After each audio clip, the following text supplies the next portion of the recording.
अस्सलामुअलैकुम। Tally school के इस एजुकेशन प्रोग्राम में खुश आमदीद। ये प्रोग्राम टीवी पर हुकूमत पाकिस्तान और सबक फाउंडेशन की शिराकत से पेश किया जा रहा है। इसके लेसन्स पाकिस्तान के तमाम तालीमी बोर्ड्स बशमूल कैम्ब्रिज के सिलेबस के मुताबिक तैयार किए गए हैं, जिसमें एजुकेशनल कंटेंट सबक फाउंडेशन प्रोवाइड कर रही है। सबक फाउंडेशन की वेबसाइट सबक.pk पर केजी से 12वीं जमात तक वीडियोस और प्रैक्टिस टेस्ट बिल्कुल मुफ्त दस्तयाब हैं। कंप्यूटर साइंस के इस लेसन में हम कंपाइलर, इंटरप्रेटर और आईडीई के बारे में पढ़ेंगे। ये तमाम टॉपिक्स हमारे पांचों बोर्ड फेडरल, पंजाब, सिंध, केपीके, बलूचिस्तान की क्लास 10th के chapter number 2 programming in C में मौजूद हैं।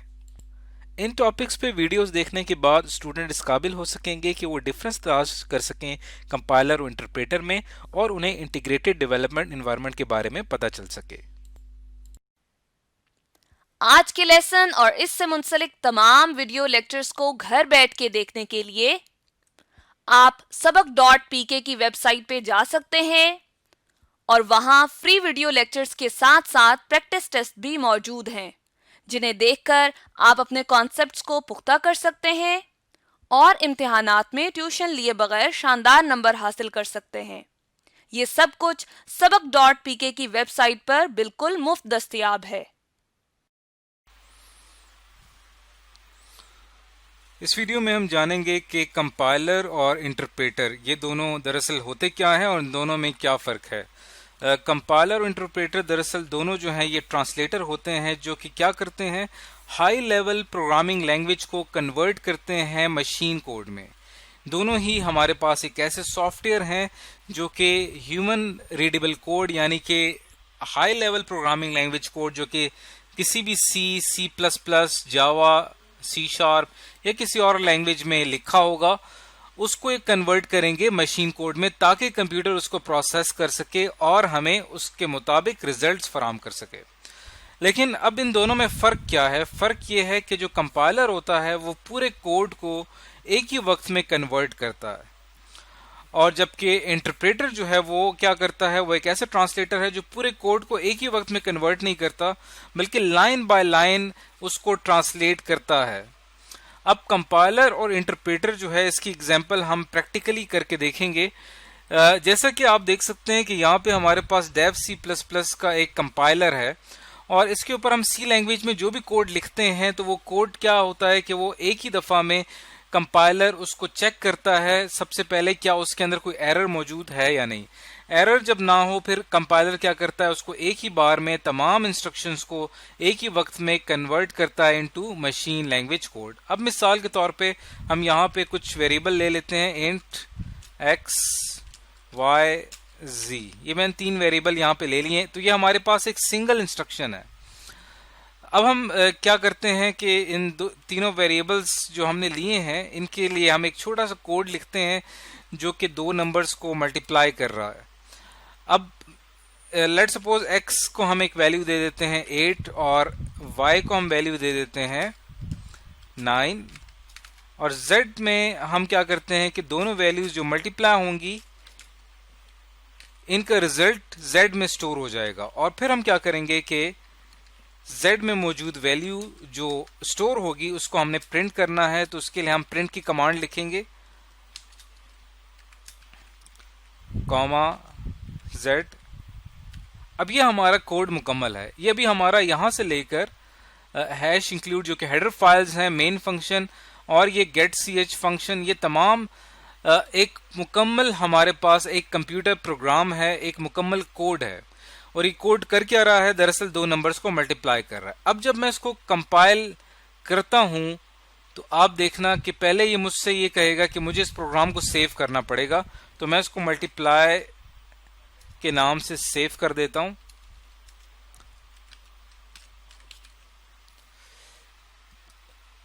उसके बाद इसने इस पूरे प्रोग्राम को चेक किया, और चेक करने के बाद हमारा रिजल्ट ये आया कि हमारे इस प्रोग्राम में किसी किस्म का कोई एरर मौजूद नहीं है। अगर कोई एरर होता तो यहाँ पे पता चल जाता। अब मिसाल के तौर पे हम यहाँ पे अगर खुद से कोई गलती करते हैं, जैसे यहाँ से अगर मैं सेमी कॉलन निकाल देता हूँ, अब अगर मैं इसको कंपाइल करता हूं तो आप देखें कि यहाँ पे इसने फौरन एरर दे दिया कि यहाँ पे आपने सेमी कॉलन डालना है, एक्सपेक्टेड सेमी कॉलन बिफोर जी, यानी जी से पहले सेमी कॉलन डालना है।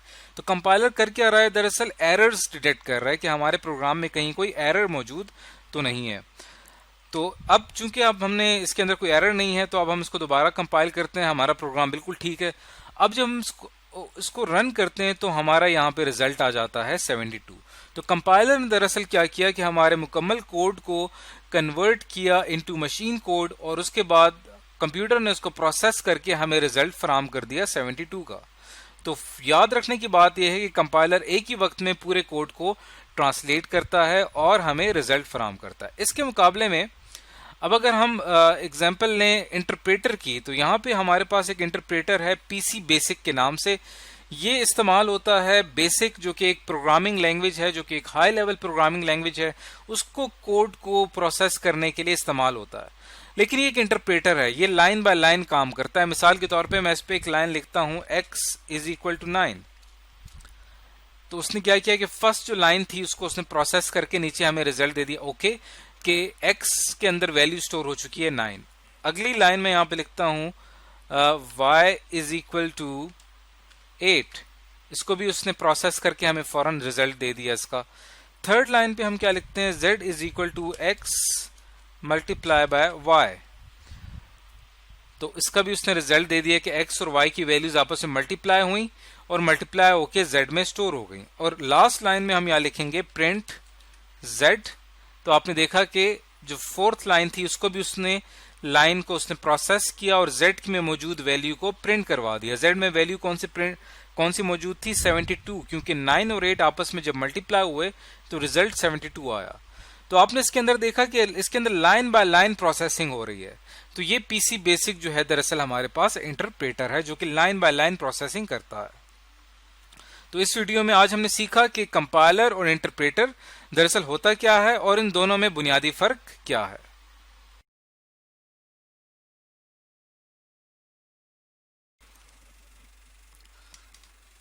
इस वीडियो में हम पढ़ेंगे कि इंटीग्रेटेड डेवलपमेंट एनवायरनमेंट, जिसको हम आईडीई कहते हैं, ये दरअसल क्या होता है। इंटीग्रेटेड डेवलपमेंट एनवायरनमेंट दरअसल हमारे पास एक ऐसा सॉफ्टवेयर है जो कि हमें मदद फराहम करता है प्रोग्रामिंग करने के लिए।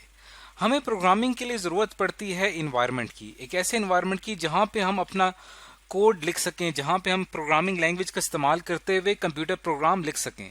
तो हमें ज़रूरत पड़ती है एक माहौल की, एक इन्वायरमेंट की। और इस इन्वायरमेंट को इंटीग्रेटेड क्यों कहा जाता है, इसको हम समझेंगे। इंटीग्रेटेड इसलिए कहा जाता है, इस सॉफ्टवेयर को दरअसल इंटीग्रेटेड इसलिए कहा जाता है क्योंकि इस सॉफ्टवेयर की मदद से हम क्या करते हैं, बहुत सारे ऑप्शंस को इकट्ठा कर लेते हैं। लफ्ज इंटीग्रेट का मतलब होता है इकट्ठा करना, सम अप करना। अगर आपके पास 5-6 चीजें और आप उनको एक साथ इकट्ठा कर देते हैं तो उसको सम अप कर देते हैं, तो उसको हम कहते हैं इंटीग्रेट करना या इंटीग्रेटेड कहा जाता है। तो इंटीग्रेटेड डेवलपमेंट एनवायरनमेंट में दरअसल हमारे पास एक ऐसा सॉफ्टवेयर होता है जिसके अंदर बहुत सारे ऑप्शंस आपस में इंटीग्रेट होते हैं, या जिसके अंदर बहुत सारे फीचर जो हैं वो आपस में इंटीग्रेट होते हैं। जैसे कि आप देख सकते हैं कि ये एक डेव C++ 5.11, ये एक हमारे पास यहाँ पे IDE है, इंटीग्रेटेड डेवलपमेंट एनवायरनमेंट है, जिसके अंदर हम देख सकते हैं कि बहुत सारे ऑप्शंस हैं जिनको एक जगह इंटीग्रेट कर दिया गया है और हम अपनी मर्जी के हिसाब से किसी भी ऑप्शन को किसी भी वक्त अपनी मर्जी के हिसाब से यूज करना चाहें तो हम यूज कर सकते हैं। तो ये तो एक एग्जांपल है IDE की, डेव C++। इसके अलावा और बहुत सारे IDE हैं जो कि आप इंटरनेट से डाउनलोड कर सकते हैं, C लैंग्वेज के लिए, C++ के लिए। हर प्रोग्रामिंग लैंग्वेज के लिए हमें जरूरत पड़ती है एक IDE की, लेकिन हम चूंकि यहाँ पे C लैंग्वेज सीख रहे हैं या C++ सीख रहे हैं तो हमारा यहाँ पे काम चल जाएगा डेव C++ से, जो कि एक IDE है। अब हम इसको मैं मजीद एक्सप्लेन करूं इससे पहले कि मैं आपको ये बताऊं कि आपने अगर सॉफ्टवेयर को डाउनलोड करना हो तो उसके लिए आपको क्या करना पड़ेगा। आपने सिंपल, आपके पास ये कि आपके कंप्यूटर में इंटरनेट कनेक्शन होना चाहिए, जिसपे आप www.google.com पे जाएंगे और गूगल पे आप सर्च करेंगे डाउनलोड डेव C++। तो जैसे हम गूगल पे सर्च करते हैं डाउनलोड डेव C++, जो कि हमारे पास एक सॉफ्टवेयर है, यहाँ पे मुख्तलिफ लिंक्स आ जाएंगे। तो हम यहाँ पे अगर पहले लिंक पे अगर क्लिक करते हैं, सोर्स फोर्ज, ये दरअसल एक कंपनी है जिन्होंने इसको लॉन्च किया, डेव सी प्लस प्लस को। अब यहाँ पे आप देख सकते हैं कि ये तमाम इसके फीचर्स आ रहे हैं यहाँ पे। और अब हम यहाँ पे जैसे ही डाउनलोड का बटन प्रेस करते हैं तो इसकी डाउनलोडिंग जो है वो स्टार्ट हो जाएगी। अब आप देख सकते हैं कि इसका सेटअप जो है वो यहाँ पे डाउनलोड होना शुरू हो गया, जिसमें आपको 1 से 2 मिनट लगेंगे इस सेटअप फाइल की डाउनलोडिंग में। जब इसकी डाउनलोडिंग मुकम्मल हो जाएगी तब आप इसके ऊपर क्लिक करेंगे, इसको रन करेंगे और फिर आप इस सॉफ्टवेयर की इंस्टॉलेशन अपने कंप्यूटर पे कर लेंगे। आप यहाँ पे देख सकते हैं कि इसकी डाउनलोडिंग जो है वो मुकम्मल हो गई है। ये .exe हमारे पास की सेटअप फाइल है। ऐसे हम इसके ऊपर क्लिक करते हैं तो ये फाइल ओपन हो जाएगी और जैसे ही इसका जो सेटअप फाइल है इसकी इंस्टॉलेशन जो है वो स्टार्ट होना शुरू हो जाएगी। तो इस तरीके से आपने सबसे पहले क्या करना है कि डेव सी प्लस प्लस को अपने कंप्यूटर्स में इंस्टॉल करना है।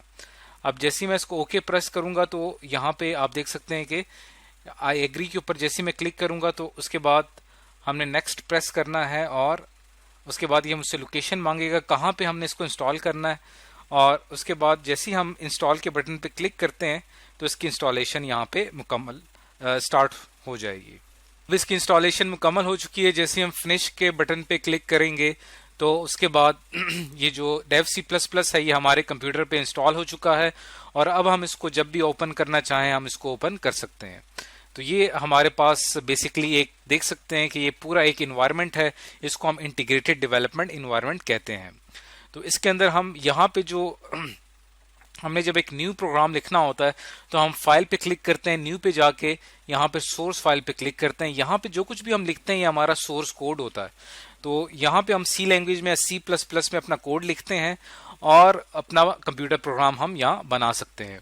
तो इस वीडियो में आज हमने सीखा कि इंटीग्रेटेड डेवलपमेंट एनवायरनमेंट बेसिकली क्या होता है और हम सी और सी प्लस प्लस के लिए जो इंटीग्रेटेड यानी आईडी इस्तेमाल करते हैं डेव सी प्लस प्लस, इसको आपने इंस्टॉल कैसे करना है और फिर हम आगे चल के इसी सॉफ्टवेयर का इस्तेमाल करते हुए इस पे अपनी कोडिंग करेंगे।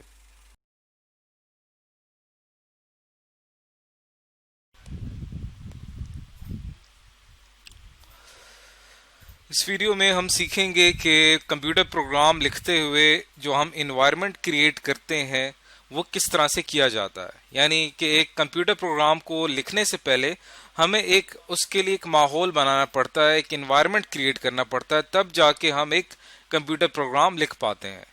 उसके लिए हम इसको समझेंगे स्टेप बाय स्टेप। सबसे पहले हमें ये समझना चाहिए कि आईडीई एक लफ्ज़ हम इस्तेमाल करते हैं जिसको हम इंटीग्रेटेड डेवलपमेंट इन्वायरमेंट कहते हैं। ये हमारे पास क्या होता है? इंटीग्रेटेड डेवलपमेंट इन्वायरमेंट आईडीई ये दरअसल एक एप्लीकेशन सॉफ्टवेयर है, एक कंपाइलर है जो कि हमारी प्रोग्रामिंग को कन्वर्ट करता है मशीन लैंग्वेज में। लेकिन इसको इंटीग्रेटेड डेवलपमेंट इन्वायरमेंट क्यों कहा जाता है? जैसा कि हमने अपने कंप्यूटर में ये एक integrated development environment Dev C plus plus के नाम से ये हमने इंस्टॉल किया हुआ है। जैसे ही हम इसके ऊपर डबल क्लिक करते हैं तो ये ओपन हो जाएगा। अब ये जो हमारे पास सॉफ्टवेयर है इसके अंदर आप देखें कि मुख्तलिफ ऑप्शंस आपको आसपास नज़र आ रहे हैं। File, edit, search, view, project, execute, tools, ये मुख्तलिफ ऑप्शंस हैं। तो ये दरअसल क्या किया है कि हमने मुख्तलिफ ऑप्शंस को एक जगह पे इंटीग्रेट कर दिया है। इंटीग्रेट का मतलब होता है इकट्ठा कर देना। यानी ये जो लफ्ज़ है इंटीग्रेटेड डेवलपमेंट इन्वायरमेंट, यानी ये वो सॉफ्टवेयर है जो कि हमें इन्वायरमेंट प्रोवाइड करता है, एक ऐसा इन्वायरमेंट जो कि इंटीग्रेटेड है, जिसके अंदर बहुत सारे ऑप्शंस एक दूसरे के साथ जुड़े हुए हैं और हमें एक ओवरऑल एक व्यू मिल रहा है जहां पे हम अपना कंप्यूटर प्रोग्राम लिख सकते हैं। अब हमने करना ये है कि सबसे पहले यहाँ पे फाइल पे क्लिक करना है और फाइल पे क्लिक करने के बाद यहाँ पे ऑप्शन आएगा हमारे पास सोर्स फाइल का। यहाँ हम क्लिक करेंगे तो हमारे पास यहाँ पे एक सोर्स फाइल खुल जाएगी। ये वो सोर्स फाइल है जहाँ पे हम अपना जो कोड होगा वो हम यहाँ पे लिखेंगे। यहाँ पे हम अपना कंप्यूटर प्रोग्राम लिखेंगे। लेकिन यहाँ पे कंप्यूटर प्रोग्राम लिखने से पहले हमें कुछ स्टेप्स फॉलो करने पड़ेंगे, वो हम समझने की कोशिश करते हैं। ये 4 स्टेप्स हैं, आप देख सकते हैं स्क्रीन पे। ये जो 4 स्टेप्स हैं, इन 4 स्टेप्स को हमने स्टेप बाय स्टेप फॉलो करना है। और अब हम क्या करेंगे कि अपने जो सॉफ्टवेयर में ये एक इन्वायरमेंट बनाने में कामयाब होंगे और फिर हम अपना पहला कंप्यूटर प्रोग्राम लिखेंगे। तो पहला स्टेप जो यहाँ पे नजर आ रहा है वो क्या है? इंक्लूड हेडर फाइल्स, यानी आपने क्या करना है कि अपने सोर्स फाइल में सबसे पहले हेडर फाइल्स इंक्लूड करनी है। हेडर फाइल्स क्या होती हैं, इनकी तफसीलात हम एक अलग से वीडियो में पढ़ेंगे। फिलहाल हमें यहाँ पे क्या करना है कि अपने इस सोर्स फाइल में हेडर फाइल शामिल करनी है। तो हम यहाँ पे लिखेंगे हैश इंक्लूड stdio.h। अब हमने क्या किया कि पहली हेडर फाइल जिसका नाम है stdio.h, std का मतलब होता है स्टैंडर्ड, io का मतलब होता है इनपुट आउटपुट, .h जो है वो फाइल की एक्सटेंशन है। ये वो फाइल है stdio.h। जब हम कंप्यूटर में dev C++ इंस्टॉल करते हैं तो ये भी ऑटोमेटिकली उसके साथ इंस्टॉल हो जाती है। तो हमने सिंपल इसको यहाँ पे क्या किया है, इंक्लूड किया है। इसके साथ हैश जो आपको यहाँ पे लिखा हुआ नजर आ रहा है, ये खास तौर पे एक सिंबॉलिक रिप्रेजेंटेशन है, ये एक सिंबॉलिक उसको जाहिर कर रहा है कि यहाँ पे हमने हेडर फाइल शामिल की है। उसके बाद अगली हेडर फाइल हम यहाँ पे शामिल करेंगे हैश इंक्लूड con, जिसको हम कंसोल कहते हैं, io.h। ये हमने अगली हेडर फाइल यहाँ पे शामिल की है। तो आपका पहला स्टेप जो है वो यहाँ पे आके मुकम्मल हो गया है कि हमने इन्वायरमेंट क्रिएट करने के लिए सबसे पहला काम क्या किया है कि हेडर फाइल्स अपने प्रोग्राम में शामिल की हैं। अब नेक्स्ट स्टेप, फर्स्ट स्टेप के बाद जो अगला स्टेप है वो क्या है, राइट मेन फंक्शन। आपने यहाँ पे क्या करना है कि मेन फंक्शन लिखना है। तो यहाँ हम लिखेंगे मेन, और ये आपने मेन फंक्शन यहाँ पे लिख लिया। मेन फंक्शन दरअसल हमारा वो मेन फंक्शन है जिसके अंदर हम अपना कंप्यूटर प्रोग्राम लिखेंगे। तो ये आपका स्टेप नंबर 2 भी यहाँ पे आके मुकम्मल हो गया। अब चलते हैं स्टेप नंबर 3 की तरफ। स्टेप नंबर 3 क्या है कि define the body of main function, यानी आपने क्या करना है कि मेन फंक्शन की जो बॉडी है वो आपने डिफाइन करनी है। तो वो हम किस तरह से डिफाइन करेंगे, यहाँ पे एक स्टार्टिंग ब्रैकेट, करली ब्रैकेट जिसको बोलते हैं, और एक क्लोजिंग ब्रैकेट वो हम यहाँ पे लगाएंगे, और दरमियान में इन दोनों ब्रैकेट्स के कुछ स्पेस देंगे। इस स्पेस देने से ये होगा कि हमारे पास जो ये पूरा एरिया है जिसको मैंने यहाँ पे हाईलाइट किया है, ये दरअसल यहाँ पे मेन फंक्शन की बॉडी को जाहिर कर रहा है। अब हम जितना भी कोड लिखेंगे, जितने भी कंप्यूटर प्रोग्राम लिखेंगे, वो इस एरिया के अंदर लिखेंगे। तो ये हमारा स्टेप नंबर 3 जो है यहाँ पे आके मुकम्मल हो गया। स्टेप नंबर 4 क्या है कि आपने अपने मेन फंक्शन के अंदर getch फंक्शन, ये एक फंक्शन है जो कि हम प्रोग्रामिंग में इस्तेमाल करते हैं। ये एक फंक्शन आपने उसमें शामिल करना है। इसका फायदा मैं आपको बताता हूँ। सबसे पहले हम इसको ऐड करते हैं। ऐड करने के लिए हमने इसको जो क्लोजिंग ब्रैकेट है इसके करीब करीब यहाँ पे हमने इसको लिखना है getch और आखिर में सेमीकोलन। अब ये हमने जितने भी स्टेप्स किए हैं, 4 स्टेप्स जो किए हैं, हर स्टेप का एक खास मकसद है। पहले स्टेप पे अगर देखें, इसका मकसद ये है कि ये वो फाइल्स हैं जिसके अंदर कुछ बिल्ट इन फंक्शंस होते हैं। इन फंक्शंस क्या होते हैं, ये इसकी तफसीलात हम बाद में जाके पढ़ेंगे, लेकिन ये बहुत ही इंपॉर्टेंट है। इसके बगैर हम अपना कंप्यूटर प्रोग्राम नहीं लिख सकते। इनको लाइब्रेरी फाइल्स भी कहा जाता है, और हमेशा जब भी आप सी लैंग्वेज में प्रोग्राम लिखेंगे तो आपने इन 2 फाइल्स को लाजमी शामिल करना है।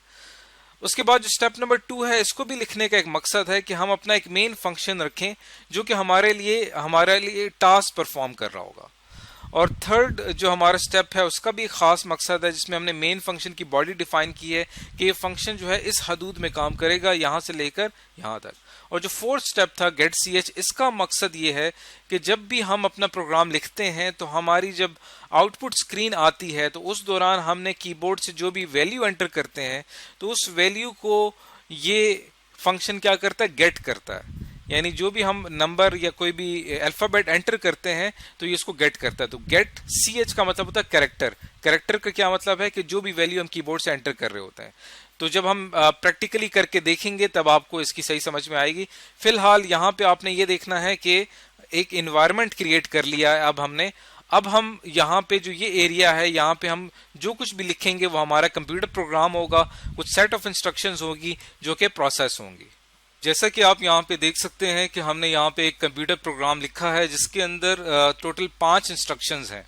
अब ये 5 इंस्ट्रक्शन जो हैं ये मिलके एक कंप्यूटर प्रोग्राम बना रही हैं, क्योंकि हमने कंप्यूटर प्रोग्राम की वीडियो में पढ़ा था। ये कंप्यूटर प्रोग्राम दरअसल एक ऐसा प्रोग्राम होता है जिसमें कुछ सेट ऑफ इंस्ट्रक्शंस होती हैं। अब अगर हम इसको प्रोसेस करना चाहें तो हम इसको डायरेक्ट प्रोसेस नहीं कर सकते। हमें क्या करना पड़ेगा, इन इंस्ट्रक्शंस को अपने इस एनवायरनमेंट में एंटर करना पड़ेगा, यानी इस एरिया के अंदर अब हम क्या करेंगे, इन इंस्ट्रक्शंस को लिखेंगे। उसके बाद फिर ये इंस्ट्रक्शन प्रोसेस होंगी, वरना हम इन इंस्ट्रक्शंस को प्रोसेस नहीं कर सकते। देखिए यहाँ पे वही इंस्ट्रक्शन जो हमने कंप्यूटर प्रोग्राम की थी वो अब हमने यहाँ पे शामिल कर दी हैं। अब हम इनको प्रोसेस करना चाहें तो